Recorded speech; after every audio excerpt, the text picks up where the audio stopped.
guys, welcome back to my channel for another video. I'm Paige Sechler if you're new here, and today and this month we are studying the book of James for our Faith Friday.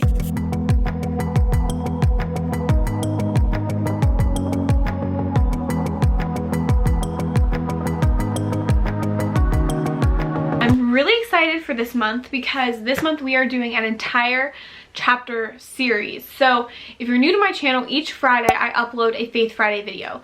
Sometimes that is, you know, anything, lifestyle relating to faith, Bible study relating to faith. My last one I think was DIY Bible tabs.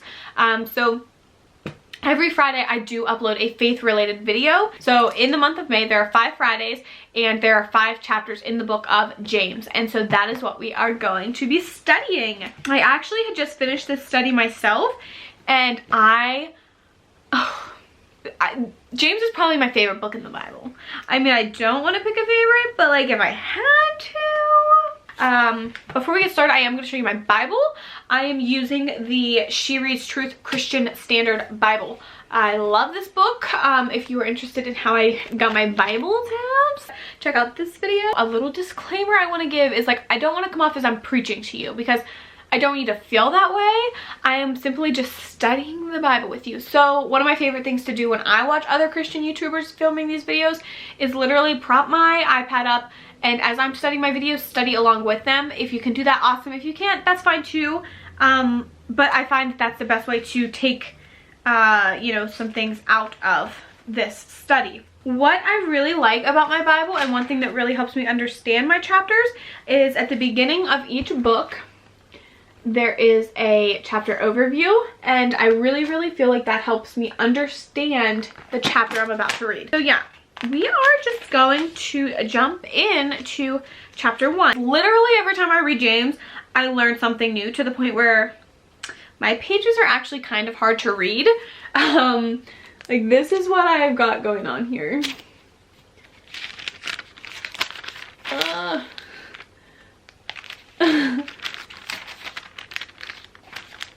So we have a lot to talk about. We'll kind of break it down. So the first part is greetings. James is a servant of God, the Lord of Jesus Christ. To the 12 tribes dispersed abroad, greetings. So that's kind of the introduction. So what I took out of that little part, I know something so little, is just the character that we're talking about is James. I know that's kind of obvious, but that's something I do with every chapter I study, is I figure out, like, okay, who are we talking about, and like really make sure that I understand, like, that I'm making sure that we're reading about the person that I think we are in my mind. So I'm just going to break it down by like what I haven't read. And the way I want to like explain to you that I study it is I match my pen. Let me show you. I match my pen to the highlighter color. Like this is, you know, I've got the teal under the black, like that's the teal highlighter, pink to pink, you know, things like that. So that is how I kind of break it down. So I'm going to kind of explain what I was studying out of this. So in the first part, starting with verse 2, it says, "Consider a great joy, my brothers and sisters, whenever you experience various trials, because you know that the testing of your faith produces endurance. Let endurance have its full effect, so that you may be mature and complete and lacking nothing." So what this is telling us is that when you go through trials, stop being like, oh, poor me, like, why God, why me? Instead, look at it as growing stronger. Like, when you work out consistently and consistently and consistently, you're getting stronger and stronger and stronger. And the more your faith is being worked, the stronger it's getting. So trials produce stronger faith. The more life is going to throw at us, the stronger our relationship with God is going to be. And it's important that, like, when life sucks, we need to make sure we are going to God. We're not going to my husband, my mom, crying and saying, oh, why me, why me? Like, no, we know why. It's because God wants us to be stronger. God isn't doing it to torture us. He's doing it to strengthen us. So, starting at verse 5. "Now if any of you lacks wisdom, he should ask God, who gives to all generously and ungrudgingly. It will be given to him. But let him ask in faith without doubting. For the doubter is like the surging sea, driven and tossed by the waves. That person should not expect to receive anything from the Lord, being double-minded and unstable in all of his ways." So when we doubt God's plan, when we say, like, oh, like, this just isn't going the way I want, like, I just don't know, like, what I want to do anymore. Like, when we're doubting God's better plan for us, we're showing God that we don't trust him, and that hurts him. I mean, he knows everything before we do. So when we are trying to plan for ourselves, when we are saying we trust him and then still going to do our own thing, that is showing God that we don't trust him, and that hurts him. Then verse 9 starts, let the brothers of humble circumstances boast in exaltation, but let the rich boast in his humiliation, because he will pass like a flowing flower in the field. For the sun rises, and together with the scorching wind dries up the grass, and its flower falls off, and its beautiful appearance perishes. In the same way, the rich person will wither away while pursuing his activity. This is so important, because it's literally saying, like, having your money and having all this earthly things won't get you anywhere. You will die just like everybody else. And the more that you focus on your money and your material objects, the more God sees that you don't deserve heaven. You don't deserve that righteousness. And I think that is so important. Oh, I want to bounce back up. I did miss, my notes are all over the place. I wanted to note too, up in verse 5, where it says, now if any of you lacks any wisdom, he should ask God, who gives to all generously and ungrudgingly, and it will be given to him.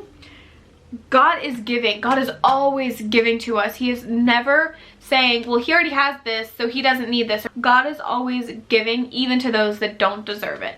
We should be more like Christ in that sense. We should always be trying to give back to those who really, truly don't deserve it and maybe have messed up time and time again, but we should always be giving just like God wants us to. We should try to aspire to be like God. Now we're down to 12.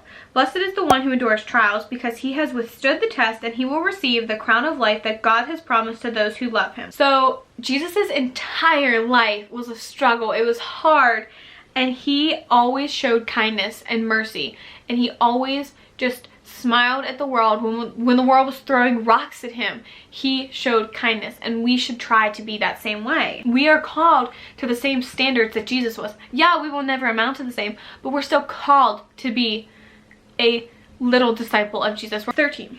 No one undergoing trial should say, I am being tempted by God. Since God is not tempted by evil, he himself doesn't tempt anyone. But each person is tempted when he is drawn away and enticed by his own evil desire. Then after desire has conceived, it gives birth to sin. And when sin is fully grown, it gives birth to death. This is just saying, like, sin isn't coming from God. Like, the sin that we're feeling and tempted by isn't from God. It's from the world, the worldly things. We're too wrapped up in the things of the world and not enough of Christ, that we're getting called to this evil, that we're being pulled to this evil. The closer we are to God, the less likely we are to fall into these evil ways. Don't be deceived, my dear brothers and sisters. Every good and perfect gift from above, coming down from the Father of lights, who does not change like shifting shadows. By his own choice, he gave birth by the word of the truth, so that we would be kind and first fruits of his creatures. So, and then just to wrap up this section, it just says, do not be deceived, my dear brothers and sisters. Every good and perfect gift is from above, coming down from the Father of lights, who does not change like shifting shadows.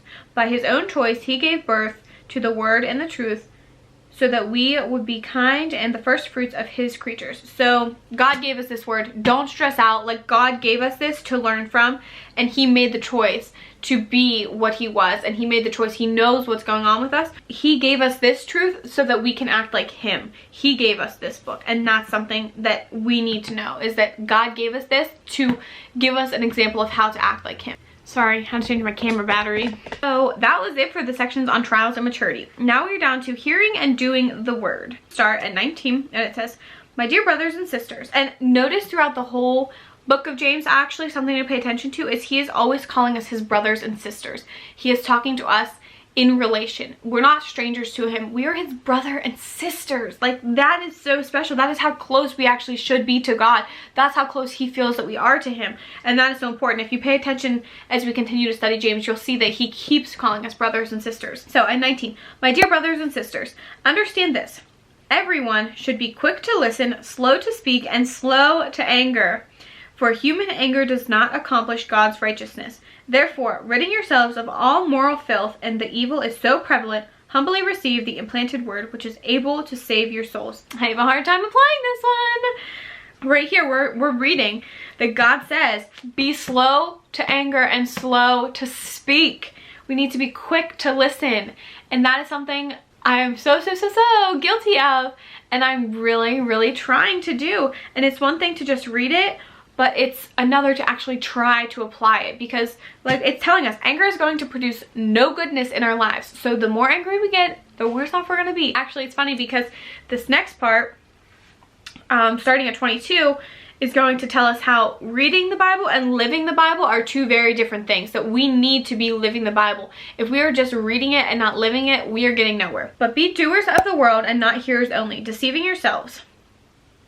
Because if anyone is a hearer of the word and not a doer, he is like someone looking at his own face in the mirror, for he looks at himself, goes away, and immediately forgets what kind of person he looks like. But the one who looks intently into the perfect law of freedom and perseveres it, and is not forgetful, he is a hearer and a doer who works. This person will be blessed in all that he does. Again, that's just saying, like, it compared it to, you know, you go and look in the mirror, you walk away, you forget what you look like. What was the point of even looking in the mirror? So if you're just reading it just to read it and you're not applying anything, what's the point in like even reading it? So when we read, we need to read with the purpose of applying it. If anyone thinks he is religious without controlling his tongue, his religion is useless and he deceives only himself. Pure, undefiled religion before God the Father is this: to look after orphans and widows in their distress, and to keep oneself unsustained from the world. This one says a lot. Faith and religion are two different things, and your faith should come before your religion. Saying that you're religious and showing that you have faith are two very different things. Religion is knowing the word, is studying the word, is being educated on it. Faith is trusting the word, is having faith in the plan that God has for us. That is the difference. So faith over religion. And that second part, there's a threefold kind of thing here. Second part is, if anyone thinks he's religious without controlling his tongue, his religion is useless. We need to be in control of what's coming out of our mouths. If we are just saying things just to say it, just ungodly things, awful things, swearing, lying, things like that coming out of our mouths are not saying that we are Christians. That is saying that we know nothing, that we are saying we're Christians and not acting like it. And then threefold is saying that if you're a Christian, if you have true faith, you take care of those that need it. You don't turn away from them. You don't talk down on them.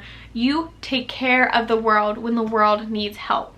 That is what it is saying. Our own judgment will get us nowhere. We are doing God's will through all of this, and that is what needs to be remembered. So that is the end of chapter 1, which is so crazy, and I know that was like a lot to take in, and you know, once you're all done with this video, go back in and study it yourself if you need to. But one thing I want to do is read this little devotion here that my Bible has in it. I want to read this to you guys. It just really helped me understand James chapter 1 a lot better too. So this devotion is called Rejoice in the Suffering. And this is for James 1, and it also can go with Jeremiah 31. So it reads, have you ever noticed how in times of pain or trial we comfort our friends, loved ones, and even ourselves with words like, you're going to make it through this. Tomorrow will always be better. What can I do to ease your pain? Our goal is to end suffering. We pray for the bad times to go away. We beg that they would never come back at all. A whole industry of mylar balloons and teddy bears exists bearing sentiments called get well soon. We ask the Lord to remove our thorns and help us to endure the hardships and to help us through our suffering as unscathed as possible. But James had an entirely different outlook on his trials. He says, consider a great joy, my brothers and sisters, whenever you experience various trials. James chapter 1 verse 2. Don't get over them. Don't rush through them.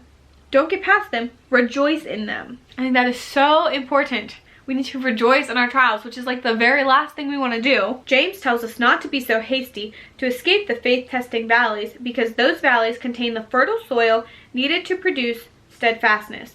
And steadfastness, being immovable, unable to be shaken, deeply rooted, is perhaps the true wellness that we should really be seeking. As Christians, we eagerly say we want to be like Christ. The term Christian actually means little Christ after all. But many of us are really only asking for the good stuff. Lord, make us loving, make us patient, make us joyful. We sing the chorus with enthusiasm. But while Jesus was indeed all of those things, he was also described by the prophet Isaiah as a man suffering who knew what sickness was. Christ himself learned obedience through his suffering. And friends, it's from those dark yet fertile valleys that the steadfastness begins to spring forth. First sprouting from faith, then budding into love and flowering into patience and joy. Today, tomorrow, or whenever you find yourself in a place of trial, please do not minimize or rush through it. Instead, give thanks to the Lord, pray for endurance and steadfast from the one who has already endured and proven himself steadfast. It is as backwards as it may feel, this difficult trial or painful suffering is a time to thank the Lord. This is the time to rejoice. We do not need to rejoice because bad things happen or because the poor, fallen world is full of death, injustice, and sorrow. No, we rejoice because the sovereign Lord calls us as his own. He loves us and has descended with us into the dark yet mysterious, fertile valleys to produce us in his steadfast love, which cannot be shaken. Blessed be the one who endures trials, because he has stood the test. He will receive the crown of life that God has promised to those who love him. I really, really, really love that devotion. I just feel like that is so significant with everything going on in the world. It's like we as the whole world are in this period of trial, and we are suffering, and we continue to say, why me, God? Why us? And we know in our hearts that we are in the palm of your hands. If you want to take what's going on away, you can. But when we are suffering with cause. We are suffering for a reason. And that is what we are to be taking out of James. We are to be rejoicing in our trials, to be going through our trials and tribulations with you. And that is so important. And that is all for this week's Faith Friday. I hope you guys enjoyed. Again, go back and study that James chapter 1. Maybe you do it Thursday before next week's Faith Friday, whatever. But thank you guys for tuning in. I hope you guys are excited for this James Bible study. Thank you guys so much for watching. I hope you enjoy. I hope you guys come back for next week's Faith Friday when we hop into James 2. So thank you again for watching.